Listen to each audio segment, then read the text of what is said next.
जज साहब को शहर आए काफ़ी वक्त गुजर चुका था, लेकिन उनकी पद प्रतिष्ठा के हिसाब से उन्हें कोई बंगला अभी तक नहीं मिल सका था। एक दिन क्लब में अचानक उनकी पुराने दोस्त मनोज से मुलाकात हो गई। मनोज ने उनसे पूछा कि आजकल कहाँ रह रहे हो, दिखते नहीं हो। जज साहब ने कहा कि कोई बंगला खाली नहीं है, इसलिए सर्किट हाउस में ही रह रहा हूँ। जब मिल जाएगा तो शिफ्ट हो जाऊंगा। इस पर मनोज बोला, बंगला नंबर 13 खाली है, बहुत सुंदर और बड़ा भी है। मनोज जज साहब के दोस्तों में आता था।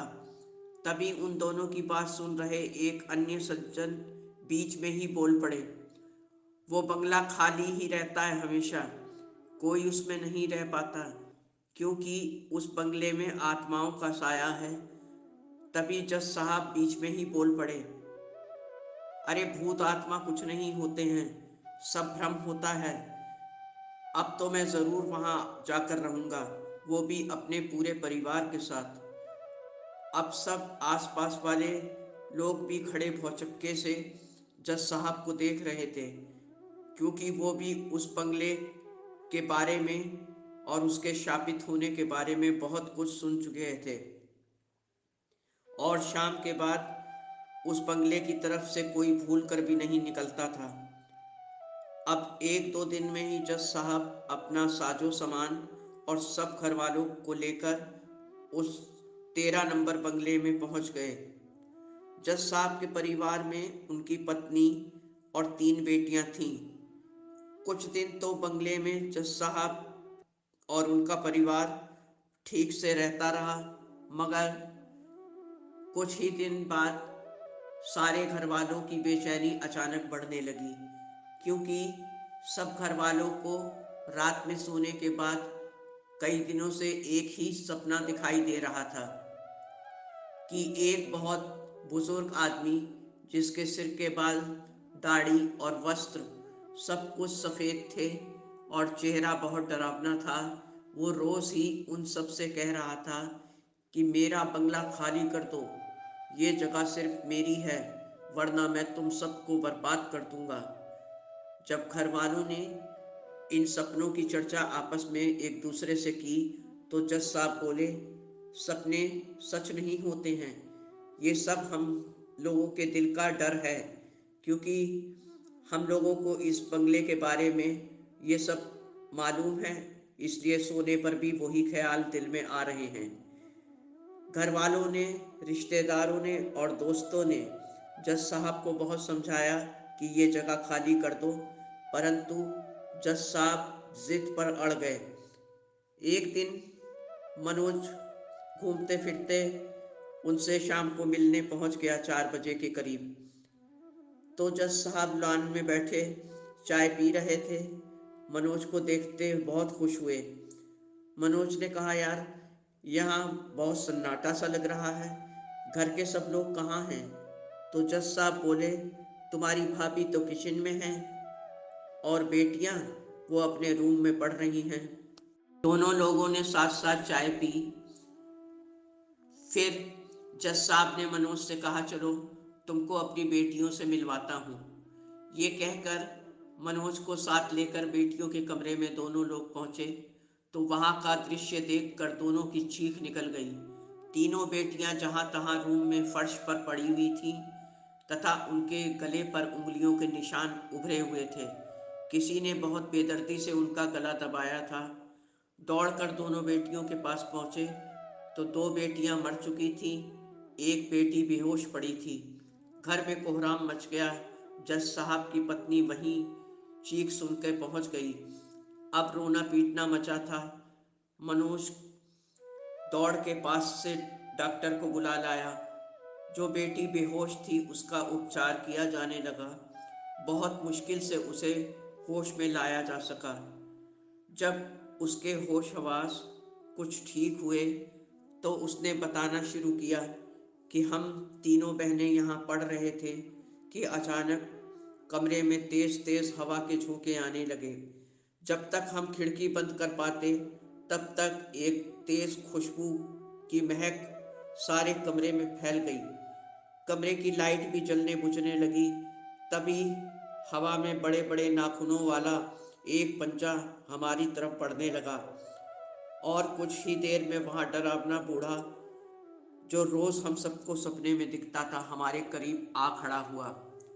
उसका विभत्स चेहरा, लाल लाल बड़ी बड़ी आंखें और भयानक अट्टहास से कमरा गूंज उठा। हम तीनों चिल्लाना चाहते थे, पर दहशत से हमारी जुबान तालू से चिपक गई। उसने एक एक हाथ से और पंजे से मेरी दोनों बहनों का गला पकड़कर गुर्रा कर कहा, कहा था ना कि बंगला खाली कर दो। अब देखो मेरी बात ना मानने का क्या नतीजा होता है। मैं तुम सबको मार डालूंगा। अपने घर में मुझे किसी का कब्जा बर्दाश्त नहीं। ये मंजर देखकर मैं कब बेहोश हो गई मुझे नहीं मालूम। ये कहकर वो डर से थर थर कांपने लगी। पर जज साहब का दिल इस घटना के बाद और भी ज़्यादा कठोर हो गया। उन्होंने सफाई में सबसे सिर्फ इतना ही कहा कि भूत प्रेत कुछ नहीं होते, वो दहशत से ही मर गई हैं। लोगों के समझाने पर भी वो टस से मस नहीं हुए, तो पत्नी और बेटी का डर और ज़्यादा बढ़ गया। फिर धीरे धीरे कुछ दिनों के बाद, पहले बेटी और उसके कुछ दिनों के बाद पत्नी भी इन्हीं हालातों और घटनाओं का शिकार होकर मृत्यु को प्राप्त हुई। दोनों के ही गले पर पंजे के निशान पाए गए। अब जज साहब बंगले में बिल्कुल अकेले हो गए थे। बंगला साए साए की आवाज़ों से गूंजने लगा। जज साहब को खुद अपने ही कदमों की आहट से अब काफ़ी दहशत और घबराहट होने लगी थी। हर पल उन्हें महसूस होता कि कोई उनका पीछा कर रहा है। दो लाल लाल आंखें उन्हें घूर रही हैं, लेकिन वो इन सब ख्यालों को वहम समझकर अपने दिमाग से झटक देते। अब रात को सोने के बाद उन्हें वो सपना लगातार दिखाई दे रहा था और किचन में और बंगले के सारे कमरों से सामान के ज़ोर ज़ोर पटकने फेंकने की भी आवाज़ें रात में आने लगीं। तो वो दौड़ दौड़ कर हर कमरे और किचन वगैरह में जाकर मुआयना करते, तो उन्हें सारा सामान यथावत रखा दिखता। फिर वो सोच में पड़ जाते कि क्या वो जो आवाज़ें आ रही थीं उठापटक की, क्या वो वास्तविक थीं या सिर्फ मेरा भ्रम। फिर एक दिन ऊब कर उन्होंने मनोज को बुलाया और कहा कि कुछ दिन के लिए चलो कहीं बाहर दूसरे शहर में चलते हैं। अब यहाँ खाली घर में मुझे काफ़ी बेचैनी होती है और मेरा दिल नहीं लगता है। तो मनोज ने कहा चलो ठीक है, शिमला चलते हैं। 2-4 दिनों में सारी तैयारी करके मनोज और जज साहब दोनों ही कार से शिमला के लिए रवाना हो गए। कार मनोज चला रहा था और जज साहब पिछली सीट पर अतलेटे से थे। लगातार काफ़ी दूर चलने के बाद सन्नाटा आ गया और जंगली इलाका शुरू हो गया। वहीं पतली सी सकरी रोड पर उन्हें अचानक बहुत दूर पर एक बूढ़ा आदमी हाथ देकर कार के रुकने का इशारा करता नजर आया। मनोज ने उसकी मदद करने की नीयत से कार की स्पीड धीमी करनी चाहिए, तो जज साहब अचानक उठ के बैठ गए और चिल्लाकर बोले, मनोज गाड़ी नहीं रोकना, तेज चलाओ गाड़ी।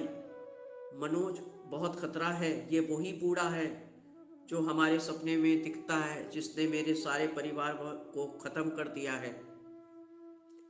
घबराकर मनोज ने गाड़ी तेज गति से भगा दी और कुछ कहने के लिए पीछे की सीट पर जज साहब की तरफ मुखातिब हुआ, तो उसकी चीख निकल गई। कार का स्टीयरिंग हाथ से छूटते छूटते बचा और पूरा बदन पसीने से नहा गया। कपकपी सारे शरीर में फैल गई, मुंह विस्मय से खुला का खुला रह गया। जज साहब का सारा चेहरा बुरी तरह झुलसा हुआ था। आंखें बाहर निकल आई थीं और जुबान मुंह से बाहर निकली हुई थी। मनोज कार पर संतुलन नहीं रख सका और कार हिचकोले खाती हुई वहीं कुछ दूरी पे जाकर पलट गई। जब मनोज को होश आया तो खुद को अस्पताल में पाया। उसे काफ़ी चोटें आई थीं। वो भयानक मंजर उसकी आंखों में तैर रहा था। उसको याद करके वो सिहर उठा। उसने अब कभी भी उस बंगले की तरफ ना जाने की कसम खा ली। दोस्तों, आपको मेरा ये वीडियो कैसा लगा? कृपया कमेंट बॉक्स में जाकर अपने विचार ऐड करें और मेरे चैनल को सब्सक्राइब और वीडियो को लाइक करना ना भूलें। आपका जीवन सदा मंगलमय रहे। धन्यवाद। आपकी अपनी जैस्मीन।